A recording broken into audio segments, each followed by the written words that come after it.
Hold on, let me just. Okay, we're recording. Okay, got it. Hi, Anne McGuire, Healthcare Pathfinder, your healthcare advisor advocate for your health and long-term care insurance. So I'm so happy to be here at HAYVN, and I'm used to that introduction. So, oh, we've got someone coming in. Okay, good.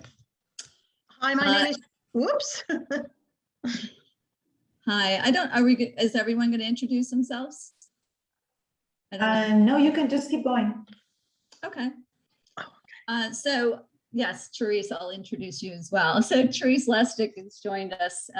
Therese has been working with me at Healthcare Pathfinder for almost 4 years now, and we've actually been working together, helping people manage their health insurance and long-term care insurance for almost 20 plus years. So it's great to have her here so she can help fill in any gaps that I have during the presentation. So today is one of the presentations that I'll be doing at HAYVN, which is Medicare Open Enrollment for 2022, which I will get into more detail, but I wanted to sort of talk about why I wanted to be sharing today is, as Therese and I have experienced over so many years, is if people don't review their health insurance when they have an opportunity to make a change, they end up with a plan that is not sufficient for their needs. And so that's when we get, we have the clients that we work with who can call us and ask questions, but for others, it's very frustrating. They're stuck with a plan that is not right for them, or they're spending a lot of time calling the insurance companies or the pharmacies to get things fixed or resolved if they can. So here today to help people understand why they should be reviewing their plans and what they can do to review and potentially make changes if need be. So I'm going to jump to my next slide, which is not happening. So let's see what we can do here to escape to get that to work.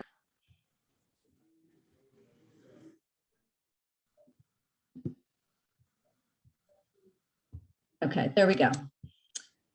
So this is in year 2021, open enrollment for 2022, which is kind of confusing. I always have to, in my system, make sure I have the right year. But so it's October 15th, which starts next Friday, and it ends December 7th. So you want to make sure you don't wait until December 7th to make any changes. I would suggest you start making your reviews, and we'll get into more about that earlier, but you have October 15th until December 7th. And this is an opportunity for people who are currently enrolled in Medicare, meaning they already have a Medicare plan. They have Part A, Part B, Part D, or a Medicare Advantage plan, which I'll talk about more. So it's an opportunity for them to review and change plans to make sure they have the right plan for 2022. This is not for people, this is open enrollment period. It's not for people who are turning 65. I'm just going to say for the first time. I think that only happens once, but are turning 65. And that is their initial enrollment period. So if someone's turning 65 November 1st, they had 3 months before their birthday month, November month, and 3 months after to enroll. And that's a whole different enrollment period. So they just need to make sure when they're looking at plans, they have to understand the difference. I'm not going to go into the details because that would be a very long presentation if I go into how all these different enrollments work. We're just going to focus on the open enrollment for Medicare. So then there's people who are over 65 who may have employer group coverage, whether through their own employment or their spouses. If that coverage ends, that's considered a special enrollment period. not when they decide to, open enrollment is not for them to enroll in the new plan. And then there's they missed in their initial enrollment period, or they missed a special enrollment period. So two of the above, they didn't do what they were supposed to do during that enrollment period. This again is not the time for them to enroll in Medicare plans. They have to wait until an annual enrollment period. So it's very confusing. So it's very important to know what you're doing when you're enrolling in Medicare or wanting to make any changes. So I'm just going to go back to basics a little bit, just to make sure people understand the Medicare options for plans. If you sign up originally for Medicare, you have to enroll in Medicare Part A and Part B when you're turning 65, or if you're enrolling in original Medicare. Some people can enroll in Part A only if they have other coverage and they've turned 65.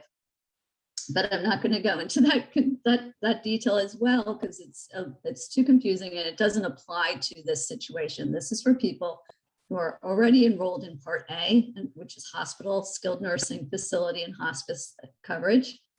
Part B, which is 80% medical outpatient coverage. And then Part D, which is prescription drug coverage. And then what most people are aware of is a Medicare supplement plan, which supplements depending on which supplement they have, may supplement and cover a deductible under Part A, a deductible, or not the deductible in Part B, but they'll cover the 20% that Medicare doesn't cover under Part B. And then the prescription drug coverage is separate. Then there's the Medicare Advantage plans. Medicare Advantage plans are basically original Medicare all packed up in one package as sort of one plan, and similar to group coverage that you have when you're with your employer, or even if you're on an individual plan. So it's all packaged together.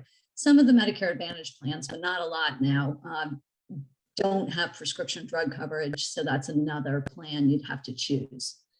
One of the, I guess, most talked about differences between Medicare and original is that some of the Medicare Advantage plans, and this is sort of their selling point, they have extra benefits, which may include vision, dental, hearing. And those are optional or they're part of the package. And I'm going to go into more detail on that as well. So it is confusing. And again, as I said, I could do a whole presentation on the difference between original Medicare and Medicare Advantages and all the coverage. But today is just to sort of dive into, you already have the coverage. Now we're going to review your coverage. Okay, so just to review what you can do during this open enrollment period with a Medicare Advantage plan. You have the option to change to a new plan. You have the option to change back to original Medicare, or you can just keep your current plan, but you want to make sure your current plan hasn't changed, where you'll get documents in the mail telling you have there been changes and as to whether or not it's going to be a good fit for 2022. Then you have your Part D plans, prescription drug plans, and you can change to a new plan, or you can keep your current plan. Again, same process of you may get notifications. I just got a call from someone today who said, I just got a letter from my prescription drug company, and they said they're not going to cover one of my medications like they did last year. I need help. I need to figure out what plan I should be looking for 2022. And she said, and by the way, I just want to check on my Medicare supplement plan to make sure I have the right one for me as well. And now with the Medicare supplement plans, they're not really part of open enrollment because in the state of Connecticut, since we're in Connecticut now, but they're different by state. But you can change monthly in the state of Connecticut. You can change your supplement plan. In other states, there may be pre-existing conditions to change. There may be waiting periods and things of that sort. So that's what you can do during open enrollment period. Now, where do you compare plans and make changes? You can go to the Medicare.gov website. And this is, I'm going to go into what you do as far as comparing the plans and how to make these changes. But you can go in here, you can log into, if you don't have, haven't registered on the Medicare.gov website, you can log in and register and have your own account. And what it will do is actually pull up your prescriptions if you're on a prescription Part D plan. But you can add and edit all of your medications into the plan, and or you can put your plan information and it'll pull it right up. So I'm not going to go into too much detail, depending on if we have time later, about how to do this, because it really walks you through it. They've simplified, Medicare's really simplified this process. Almost for Teresa and I, they've simplified it too much. So there's areas that are very important of reviewing your coverage that are not showing up in the review process. So what I'll talk about later is going into your current plan or a potential new plan website to confirm that your prescriptions or you're getting the coverage or that you need is in alignment with what you saw on this website, the Medicare Plan Finder website. It's been updated. It's nice. It's pretty easy flow. And as I said, I can show you, we can go into the site later if people are interested. Okay, so review and compare your plans. Here are the questions to ask. I wish this was in a room where people were all there so we could sort of open it up a bit. So hopefully people will save their questions until the end. With Medicare Advantage plans, I thought I'd start with Medicare Advantage plans first, because then we can break down to original Medicare and the Part D plan. So with the Medicare Advantage plans, they're different in ways that, as far as their cost structure, their deductibles, how they, co-pays and co-insurances. So it's very similar to that group coverage that you have. And deductibles, depending on how high they are, affects the premium. Co-pays, usually higher premiums, more predictability on costs than co-insurance. So you've got to look at, these are sort of, I'm going to go through areas that you need to look at that will really impact your coverage for 2022. And the reason why I put deductibles, co-pays, and co-insurance first is because that's what professionals look at first. They're not looking at premium first. Or annual costs, yes, we look at that too, but not first. We really want to understand what your experience is. Do you receive a lot of care? Do you want that higher deductible? If you're going to reach it in one treatment, maybe you should take a lower deductible.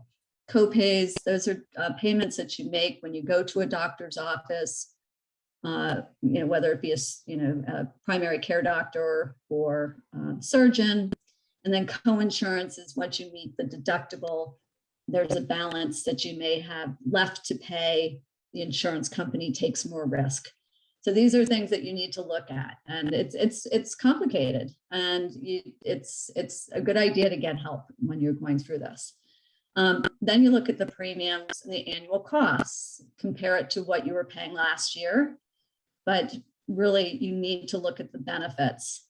And then the next step, and again, actually even our providers and skilled nursing facilities, whether or not they're a network or not, depending on the amount of care and services you're receiving, that may actually go above the premium and annual costs as well.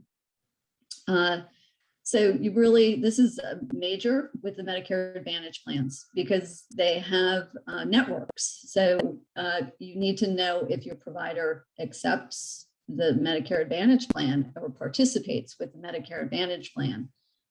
If they participate with Medicare, they will have coverage under the Medicare Advantage plans. It's just you may pay more. And it depends on, again, what type of Medicare Advantage plan you have. Then there's other benefits that, and sorry, let me go back to skilled nursing facilities, because this is a major one for how we end up with clients. Is it's usually individuals or adult children who call us and say, my mom is on this Medicare Advantage plan. We want her to go to so-and-so skilled nursing facility and they're not in network and the plan will not cover it. But Medicare would, regular Medicare. But because she signed up for an Advantage plan, they have restricted networks. So that's very, very, very important, especially in the tri-state area, especially New York and Connecticut. They're very, you just really need to check with your providers and your network to make sure it's a good fit.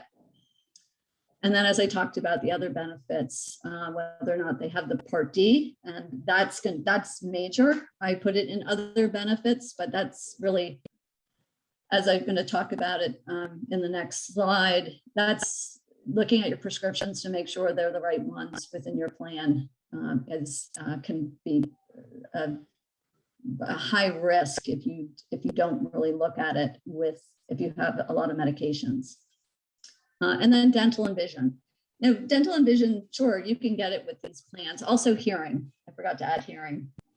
You just have to understand these benefits are limited. They're kind of putting them on there to get people to sign up, to have more people in these Advantage plans to some extent. Some people love them. You just, again, got to call your dentist, call your, wherever you get your eyes checked, just to see whether or not they're in network. So you're going to have restrictions and you do get what you pay for. Okay, I'm going to jump onto, because we are limited on time. So prescription drug coverage. The first question I always ask is how long you've been on this plan, because we have some clients who are in their 90s and they've been on the same plan since 2006 when Medicare started offering prescription drug coverage for Medicare members. So that's also an important thing to remember is prior to 2006, there was no prescription drug coverage included as a Medicare benefit.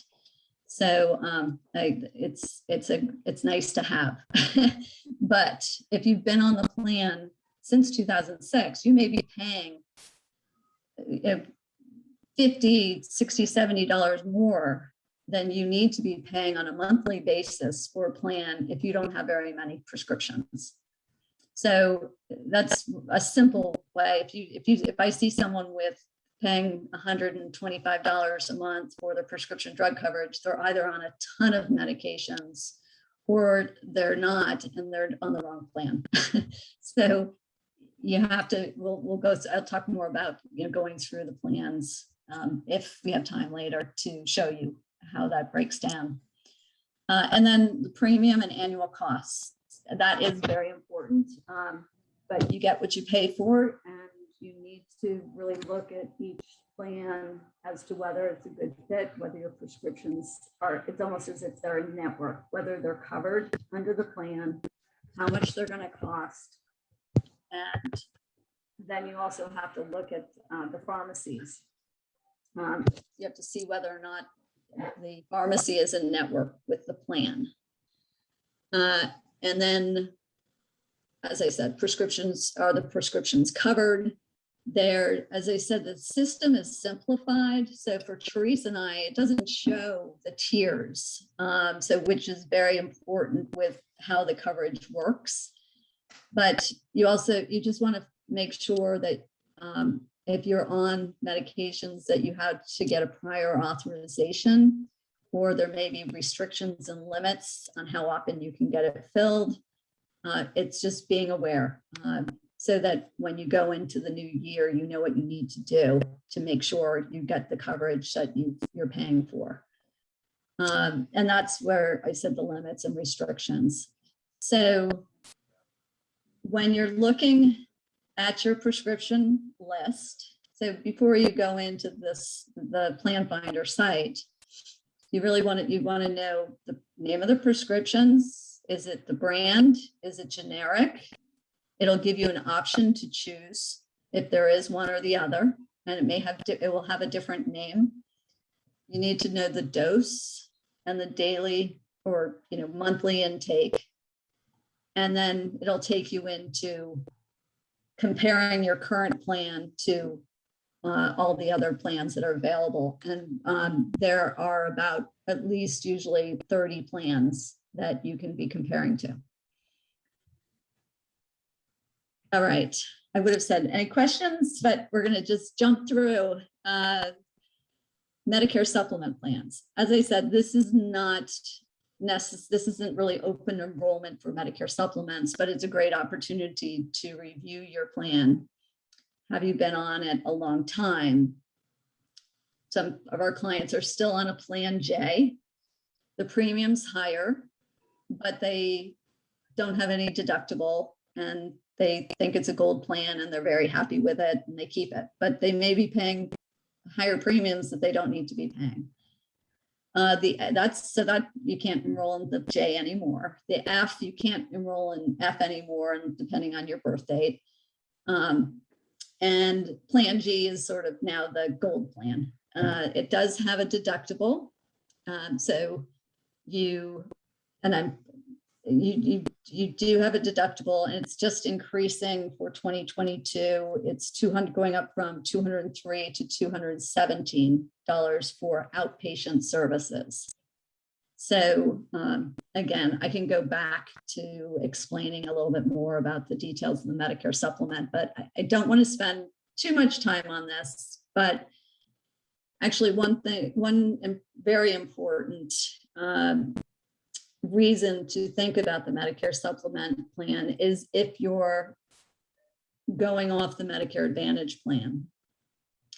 So if the Medicare Advantage plan is not working for you and you want to go back to regular Medicare, then you need to be looking at the prescription drug plan and a Medicare supplement plan. And this makes a big difference. And actually, I'll stop here for a minute because I want to talk a little bit more about the difference between the Medicare Advantage plan and regular Medicare, besides the different benefits and the different deductibles. Teresa and I are very aware of the experience that people have with the Medicare Advantage plans. So as I said, if you haven't checked your network with providers or your skilled nursing facilities, but also if you don't understand how your deductible works, you can be very surprised with large out-of-pocket costs. So for the Medicare Advantage, the maximum out-of-pocket cost is $6,700 for 2022. I've had clients who went from they thought they'd have coverage, 100% coverage for going to have surgery, but they didn't stay overnight. So it's considered outpatient. So that's just, there's just many questions you need to be asking. And that's why I sort of went back to you just got to be asking a lot of questions. And I'll just jump to if you do make a change, make sure you pay your premiums, that you've set it up so the premiums are paid either on a regular basis. But if you're choosing to write a check monthly, if you miss a payment, you do have a period of time that it's not like Cobra. You do have a month to make that payment. But really, if you get letters in the mail from your insurance company, read those letters, because they could be telling you that your payment didn't go through or something of that sort. And then obviously just confirm your enrollment. Doing things online, you want to make sure that you're getting an email confirmation that you did the enrollment did go through, or you should be getting something in the mail within the next, they say 7 to 10 days to confirm your enrollment. If you don't get that, you need to call to make sure the enrollment went through. And that could take a lot of time to fix things if the enrollment process did not work as it was supposed to. And so just sort of in closing, that there's a lot of resources out there. You can call 1-800-Medicare and they can connect you depending on what state you're in. They connect you with a program, it's called SHIP. And in Fairfield County area, it's SWACA. They have choices. They have volunteers that will help you with making reviews and changes. There's the human service departments in the say town of Darien that you can talk to them, and they have some free services as well with volunteers helping people to review their coverage and make the changes. And then area on aging is choices, SWACA, but that I was talking about. They have volunteers, so it's just, you know, if you want to have volunteer services, that's who you can go to. And then there's brokers. Brokers get paid by the insurance companies based on the placement. And then Healthcare Pathfinder. So we are a fee-for-service company, and we actually have, as I was sort of briefly explaining at the beginning, 20 plus years helping people find, understand, manage, and advocate for their health insurance benefits. So we have a very holistic approach in our review. And I'm not saying the others don't, but I'm a nurse and a certified case manager. And Therese, having years of experience with claims management and just managing people's health insurance, we understand beyond the cost and the benefits, we understand what the experience is all about and where there's problems and where we end up submitting appeals to the insurance company because something didn't go through properly. And in closing, just to lighten things up, as a suggestion from us, read a joke at least once a day. And I added another joke in there by mistake that was edited already, but read a joke at least once a day. Laughter is best medicine. I can edit that now. And that's it. So, and also as Therese, you may have some burning sort of comments or anything that you wanted to add in that I missed as I barreled through. Do you want, you're on mute.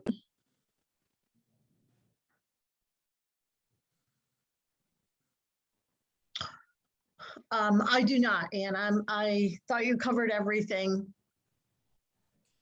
Okay. So we've got two others, Stasha, Suzanne, do you have any questions? Oh, we've got no questions. Thank you very much. This is very enlightening. Feel free to email me if you have any other questions or you need any information. I'd be happy to connect you with other resources if need be. Okay, thank you. Are you, Anne, going to talk about any long-term care? Well, long-term care is not related to the open enrollment, but I'd be happy to go off and talk about that. I can talk a little bit more about the open enrollment process if either of you want me to go sort of, I can pull up the Plan Finder website and show you a little bit about it. But otherwise, probably if we're going to talk about long-term care, maybe we can end the recording and we can talk after. Does that sound okay, Malou? Yes, yeah, that's great. So if there are no more questions about this one, thank you so much, Anne. This was really helpful. I'll stop the recording. Thank you for having me. Okay, no, thank you for